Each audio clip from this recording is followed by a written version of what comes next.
एवढ्या वजनामध्ये operation successful होईल का? शक्यतो अशा रुग्णांमध्ये ओपन सर्जरी ही खरंच खूप घातक ठरते. फक्त एक 8 मिलीमीटर मध्ये सर्जरी झालेली आहे आणि भुलेतून बाहेर काढणे खूप मोठं चॅलेंज होतं.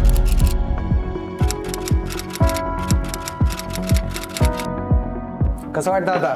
छान, बरं आहे? पहिल्यापेक्षा चांगलं आहे? चांगलं आहे. पायाचा त्रास राहिला का? थोडा मुंग येत आहे. थोडा मुंग्या येतात पण पहिल्यासारखं नाही वाटत आहे आता. बरं, पण पायाची मुवमेंट अजूनही बाकी आहे. जी भीती होती मनामध्ये ऑपरेशन नंतर असं होईल तसं, असं काही झालं का? नाही, असं काही वाटलं नाही? जाणवतं का पाठीला ऑपरेशन झालेलं काही? काल जाणवत होतं. काल आज आज बिलकुल काही जाणत नाही. आज चालायचं आहे आपल्याला आता. ठीक आहे. आणि आज सुट्टी पण करायची आहे. जुना काय त्रास होता तुम्हाला? जुना मणक्याचा आणि पायाचा जास्त त्रास होता. बरं. बिलकुल चलता येईल जास्त असं. किती दिवसापासून होता? आता हे 3 महिन्यापासून होतं पायाचं. तर तुम्हाला ऑपरेशन तर सांगितलं होतं याच्या अगोदर, हो. का नाही केलं? ही भीती होती की कशाची भीती होती? आता हे असं वजन जास्त असल्यामुळे याच्यामुळे भीती होती. बर, भीतीपोटी तुम्ही ऑपरेशन नव्हतं केलं. मग आता असं काय झालं की तुम्ही ऑपरेशन तुम्ही आणले ना, देव भेटले तुम्ही.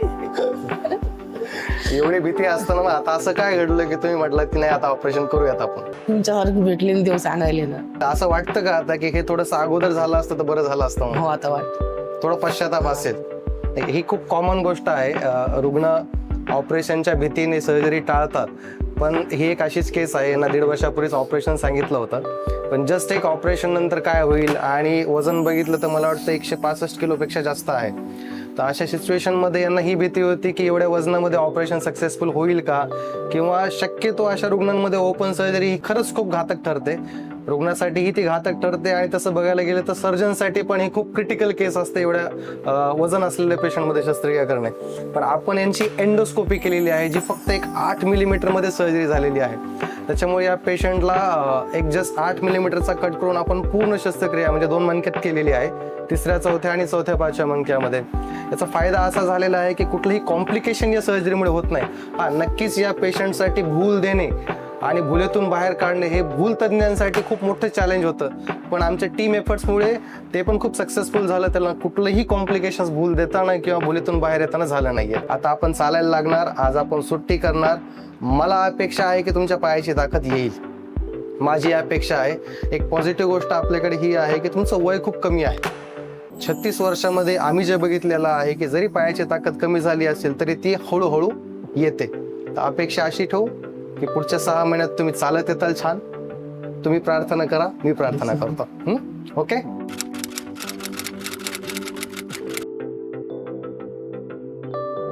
तिला खूप त्रास होता. 1.5 वर्षाखालीच आम्हाला ऑपरेशन करायला सांगितलं होतं. आता आम्ही वजनावरती टाळाटाळ केली होती.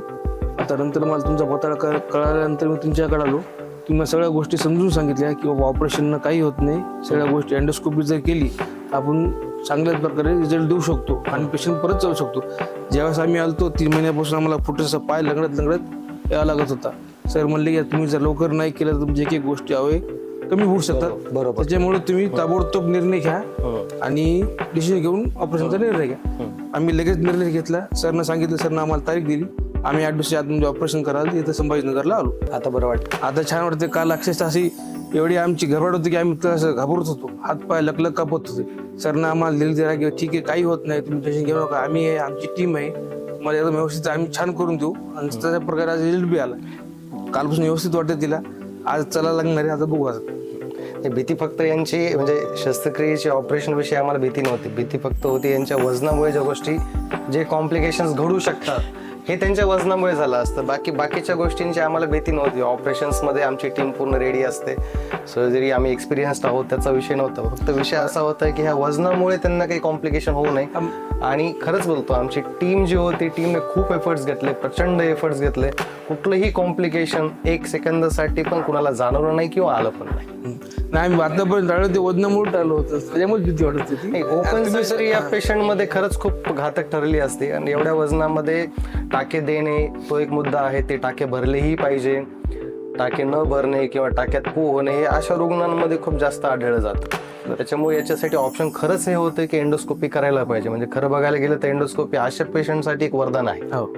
एक छोट्याशा याच्यामध्ये होतं, आम्हाला कुठल्याही प्रकारचा रक्तस्राव नसतो, टाके नसतात आणि पेशंटला जाणवत नाही. म्हणजे हा पेशंट 200 किलोचा असला असता किंवा 500 किलोचा असला असता, आम्हाला एंडोस्कोपीमध्ये 1 रुपयाचा पण फरक पडत नाही. तर आपल्यासोबत रुग्णाची आई आहेत आणि मला वाटतं यांच्या वेदना एका आईला सर्वात जास्त समजतात आणि त्यांनी खूप जवळून बघितलेलं आहे. तुमचा काय अनुभव होता या सर्व अनुभव असा होता की आम्हाला वाटलं वजनामुळे तिचं ऑपरेशन होणार नाही. म्हणजे तकलीफ जास्त 2-3 डॉक्टरला विचारलं, त्यामुळे तिची तकलीफ होणार ऑपरेशन केल्यावर जास्ती. त्याच्यामुळे आम्ही ऑपरेशन टाळलं. आयुर्वेदिक काही असं काही दाखवू लागलो.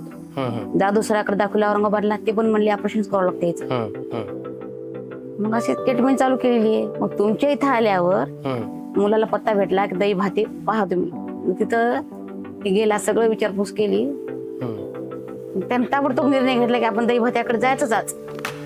ऑपरेशनचा निर्णय कसा नाही, घेतला तुमचा? तपासायला जायचं. मग तिथून तपासून आल्यावर तुम्ही जे बोलले ते मग आम्हाला सगळ्यांना वाटलं की आता हे डॉक्टर करू शकतात, म्हणून आम्ही सगळ्यांना धाडस मारलं. तुमचं एंडोस्कोपीमुळे धाडस झालं. तुमचं टाक्याचे करण्याची म्हणजे इच्छा नव्हतीच अशी. नाही होते, त्रास होऊ लागला जास्त. त्रास होत होता. एंडोस्कोपीमुळे धाडस झालं की चला आपण आता एक छोटंसं ऑपरेशन करूयात. आता बरं तिचा पण त्रास वाटतं. आम्हाला देखून गेला आणि त्याचा ऑपरेशन केल्यानंतर तर पश्चाताप होत नाही ना आता? नाही, आता पश्चाताप. आता बरं वाटतं. चला, ठीक, धन्यवाद. नमस्कार, मी doctor Anant Kulkarni, managing director Mahavir hospital. Doctor Shrikant Dahibhat यांच्या मार्गदर्शनाखाली काल आपण एक 160 किलो वजनाच्या अतिस्थूल, अति ओबीज म्हणू आपण, अशा एका महिलेचं मणक्याचं ऑपरेशन दुर्बिणीद्वारे केलेलं आहे. फिजिशियन इंटेन्सिव्हिस्टच्या नात्याने खूप साऱ्या त्याच्यामध्ये डिफिकल्टीज होत्या. पहिली गोष्ट तर गावामध्ये कुठेही तिच्या साईजचा बीपी कफ, तिच्या साईजचा बीपी मेजर करण्यासाठीचा जो कफ असतो तो अवेलेबल नव्हता. एवढा तिचा दंड असा जाड होता. त्याच्यामुळे तिला आम्हाला आर्टेरियल लाईन टाकून BP monitoring through out the procedure करावी लागली. दुसरी गोष्ट, त्याच्या स्थूलतेमुळे मानेच्या इथली चरबी जास्त असल्याने आणि मान छोटी असल्याने तिला जे पूर्ण भूल द्यावी लागते. अशा शस्त्रक्रिया ज्या आहेत त्या उताण्या झोपून म्हणजे प्रोन पोझिशनमध्ये कराव्या लागतात. तर अशा प्रोन पोझिशनमध्ये पूर्ण भुले खाली नळी टाकून देत असताना नळी जाणं हाच खूप मोठा प्रॉब्लेम असतो अशा पेशंट्समध्ये. तर त्यांना आपण फायबर ऑप्टिक ब्रॉन्कोस्कोपच्या थ्रू नळी टाकून कृत्रिम श्वासाने भूल देऊन आपण पूर्ण शस्त्रक्रिया पार पडली. त्याच्यामुळं अशा पेशंटला इंड्यूस करणं, अशा पेशंटचं ऑक्सिजन सॅच्युरेशन मेंटेन करणं, अशा पेशंटला तिचं बीपी प्रॉपर मेंटेन करणं, ह्या सगळ्या गोष्टी अत्यंत जोखमीच्या आणि गुंतागुंतीच्या होत्या. मला अत्यंत आनंद आहे की डॉक्टर दहीभात यांच्या मार्गदर्शनाखाली महावीर हॉस्पिटलच्या टीममध्ये माझी पूर्ण ॲनेस्थेशियाची टीम, माझी ICUची टीम अत्यंत सुखरूपपणे आणि यशस्वीपणे ही शस्त्रक्रिया पार पडली.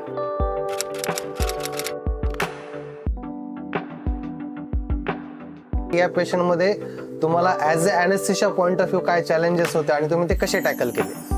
अशा जाड पेशंटमध्ये त्यांना श्वास नळी टाकणं खूप डिफिकल्ट असतं. पण आमच्या ग्रुप रेडियंट ॲनेस्थेटिस्टने आमचे डॉक्टर प्रसाद देशपांडे सर अंडर त्यांना आम्ही नॉर्मली पहिले भुलीचे औषध देतो आणि नंतर मग इंट्युबेट करतो. पण ह्या पेशंटमध्ये आपण काहीतरी वेगळं केलं आहे. ओके, पहिले आपण त्यांना फायबर ऑप्टिक इंट्युबेशन अवेक ते जागा असताना आपण श्वास नळी टाकली आणि मग भुलीचे औषध दिले. म्हणजे पेशंटला भुलेचं औषध देण्याच्या अगोदर त्यांना आपण श्वास म्हणजे त्याच्यामुळे पेशंट कोलॅप्स होण्याचे चान्सेस 0% होऊन जातात. फ्री ऑफच त्यांना सेंट्रल लाईन, जे आपण इथे एक मोठी वेन असते त्याच्यामध्ये सेंट्रल म्हणून टाकतो, एक आर्टरी लाईन असते इथं रेडियल आर्टरी लाईन, ते आपण टाकली होती पहिलेच. म्हणजे पेशंटला कोणताही धोका म्हणजे पुढचे होणारे सगळे कॉम्प्लिकेशन्स ऑलरेडी अँटिसिपेट केले होते आपण. आणि त्याच्यासाठी जी काही पूर्वतयारी करायची असते ती ऍज अ टीम तुम्ही as a anaesthesia part of सर्व करून बसलो होतो. म्हणून पेशंटला काल व्यवस्थित पेशंट काही कॉम्प्लिकेशन न होता पेशंट व्यवस्थित बाहेर गेला. 2 तास आम्ही त्यांना ICU मध्ये ठेवलं. ICU डॉक्टर अनंत कुलकर्णी सरांनी ICU मध्ये व्यवस्थित त्यांना मॅनेज करून एक्स्ट्युबेट केलं आणि पेशंट 2 तासानंतर व्यवस्थित बोलत होती. नातेवाईक सगळे हॅप्पी होते. Sir was happy, I was happy. सांगायचं तात्पर्य असं होतं की या पेशंटमध्ये जे काही गोष्टी आम्ही अँटिसिपेट केल्या होत्या, सो प्रत्येक पेशंटमध्ये आम्ही करतो, पण या पेशंटमध्ये त्यांचं वजन खूप जास्त असल्यामुळे आम्हाला बरेचसे कॉम्प्लिकेशन्स हे एक्सपेक्टेड होते.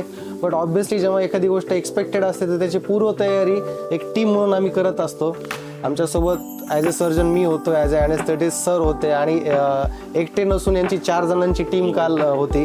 चेस्ट फिजिशियन होते, Anand Kulkarni sir as a physician होते, मयुरी पोरे मॅडम ॲज ए इंटेन्सिव्हिस्ट होत्या. तर या सर्व जणांनी पेशंटची एवढी काळजी घेतली आणि एवढी अँटिसिपेट करून तयारी केली की खरं सांगायचं तर पेशंटला 1% पण कुठल्याही प्रकारचा प्रॉब्लेम झाला नाही, कुठलंही कॉम्प्लिकेशन झालेलं नाहीये.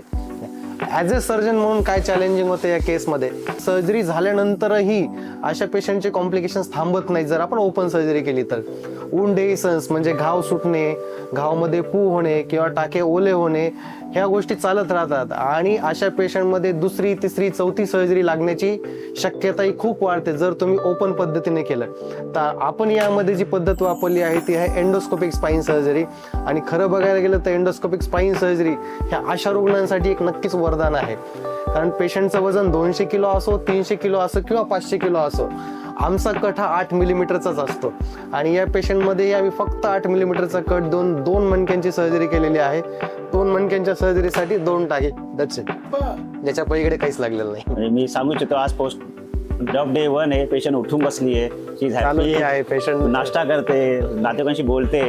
सिनियर सर्जन म्हणून आणि 40 वर्षाचा अनुभव सर्जरी या विषयातला असल्यामुळे या सरांचं आणि यांच्या टीमचं खूपच कौतुकास्पद पात्र झालेलं असं हे ऑपरेशन आहे. आणि पेशंट तर खुश होणारच, पण या टीमलाही स्वतःला खूप समाधान मिळणार आहे आणि त्यांचं मी महावीर हॉस्पिटल तर्फे हार्दिक अभिनंदन करतो. थँक्यू. नमस्कार. नमस्कार.